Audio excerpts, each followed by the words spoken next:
Kilala mo to?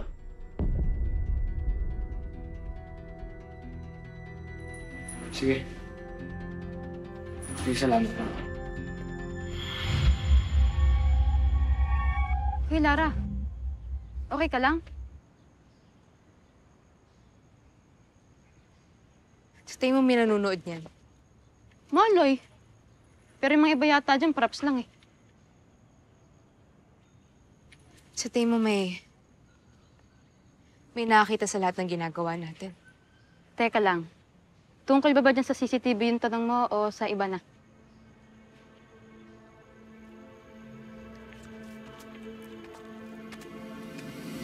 Si Royce, si Royce. Lara? Lara? Lara? Lara? Lara? Lara? Royce, bitawan mo si... Wait lang, bakit? Bitawan mo best friend ko!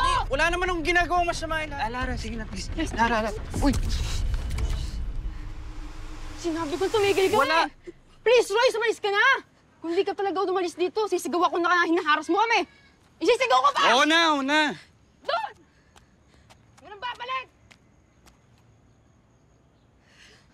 Lara, okay ka lang?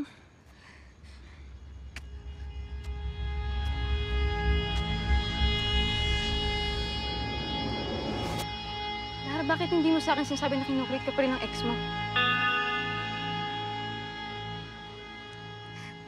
Ayoko makastress ng tao. Lara, best friend mo ako. I-stress natin ang isa't isa. Okay lang yun eh. Patawa-tawa ka na lang kanina. Alam mo, hindi ko alam kung magiging masaya pa ako. Lalo na kapag naaalala ko yung nangyari sa amin dalawa ni Ruiz. Lara, wala kang kasalanan. Siya, yung Ruiz na yan. Siya ang nagbigay ng problema sa buhay mo. Siya lang ang problema mo. May kasalanan din ako eh. Lara, naiintindihan kita. Pero wala ka nang magagawa.